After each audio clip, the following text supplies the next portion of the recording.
Hello Glendale, and welcome to the 16th episode of the 411. I'm Nathan Bergstaller. And I'm Jack Grinnell.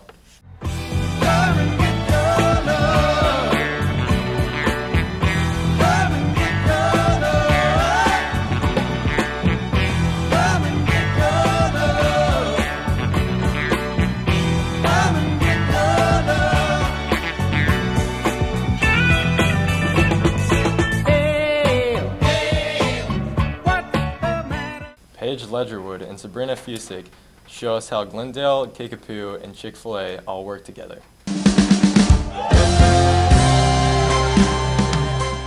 Last year, one of the ChickfilA public relations lady had contacted myself and the Kickapoo sponsor and said that they wanted to participate in a big competition between the two schools. And so it just kind of started out that way, and it was coming through the athletic department since we were tying it into the Kickapoo Glendale basketball game. And so last year was the first year we did it, and it was great because, well, Glendale won the basketball game, so it was a huge benefit. The winning school, the one that brings in the most receipts at the end of the week, well, actually it'll be right before the game, is $750.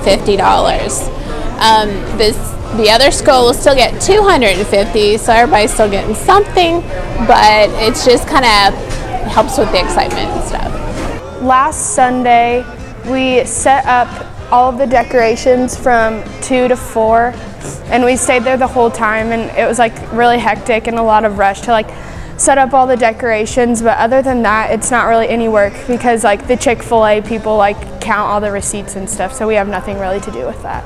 It was just a few hours of just bringing in the streamers and the flags and everything, but the hardest part was hanging everything from the ceiling, obviously. I love this competition because it brings out the school spirit that we have, and it's really good food. I really hope that we win this year. You know, we're always kind of in a downside because Kickapoo does have more students, but last year we only lost by, I think it was like $400, so it was really, really close. And so we're hoping that this year we'll do really, really well with it, since we have 1 year under the belt, and come back and keep doing it. We're doing well with it.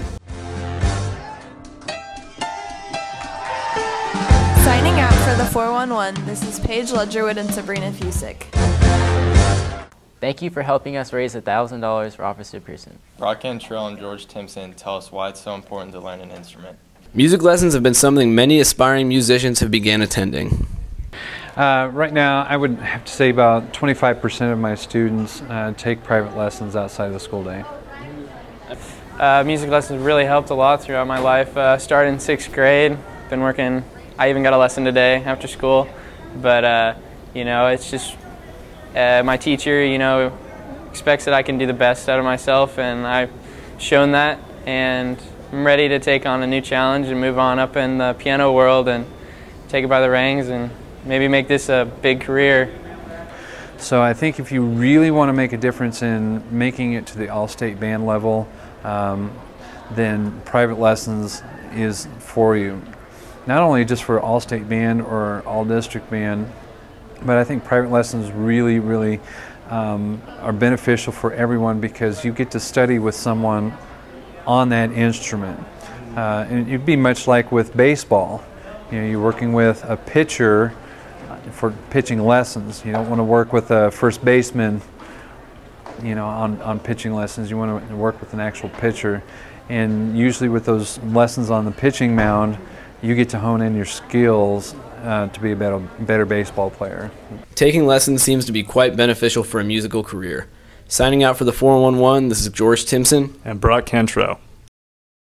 Pick up an instrument and give it a shot. Do you want to catch up or get a head start in school? Lauren Beatty and Peyton Sheets tell us how you can do so. Have you ever considered going to summer school? Now, with new technology, summer school can come to you. Online is a little different because it's not quite as extensive yet. They are working to build that program. The online options include health, liberty and law, digital communications, personal finance, and those can all be taken in summer school as well. But if a student for some reason could not attend summer school every day in the seated class, then it definitely would be helpful for them to take the online section instead.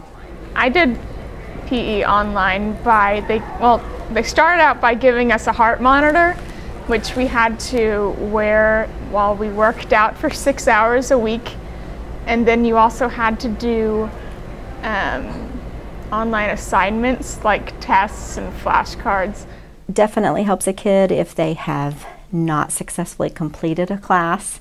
There are several classes they can repeat, and then they don't have as much to manage like you would during the whole year. They can just focus on that particular subject. They're only allowed to do 2 classes in summer school for 1 full credit, so they just won't be as pulled in different directions. I think that's probably the biggest advantage. I liked it. It was a lot more work than I expected.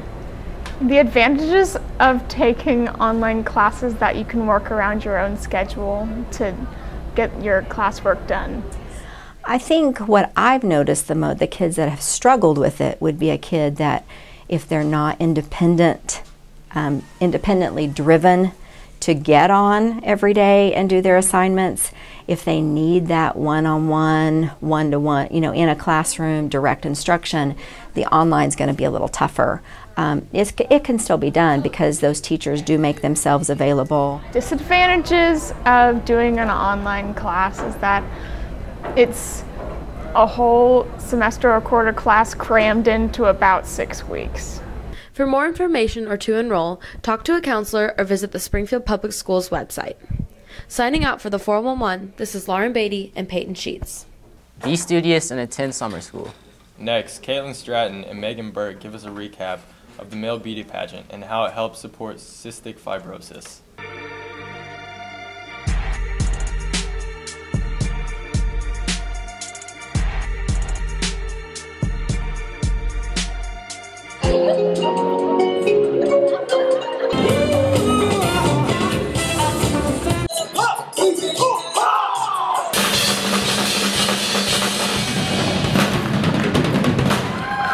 The male beauty pageant is a fun way for all the senior boys and girls to get involved and give back to the community. It's a pageant, so all the guys were required to have an outfit, do a presentation, do their talent, and answer on-the-spot questions. So I think Cabinet worked really hard along with Stuco this year to plan for the male beauty pageant. I know Madison Keller-Strauss put in a lot of hours and a lot of work to make sure it was perfect. For the last couple of years, Glendale has picked Caden's Crew for the male beauty pageant to sponsor. The reason they've chose Caden's Crew is because it's very close to Glendale, being that Caden's mother was a Glendale alumni. We always try to support our alumni, whether they're here at the time or whether it's in the future. Caden's Crew is just an organization working hard to find a cure for cystic fibrosis, and Caden is basically the spotlight of that crew. So she's a 5-year-old girl with cystic fibrosis, which is just like an immune deficiency type of disease. And it was really cool because she actually came to the pageant and was there and picked the winner. So it was cool to give back to the community, but also see who you were giving all your money to. I think students worked really hard to plan this male beauty pageant. It's always great when money goes towards a good cause. This year we had more attendees and we raised more money than we have in the last couple of years. So each couple chronologically highlighted a period of time, and they started with cavemen and went to ancient Roman times and Egyptians and ended with the future. So it was cool. It was kind of like a history lesson all in one. Signing out for the 411, this is Kate Stratton and Megan Burke. Thank you for supporting Caden's Crew. Make sure to join us next time when we bring you stories on FCA and wrestler Devin Colbert. Signing out for the 411, this is Jack Ernell and Nathan Bergstaller.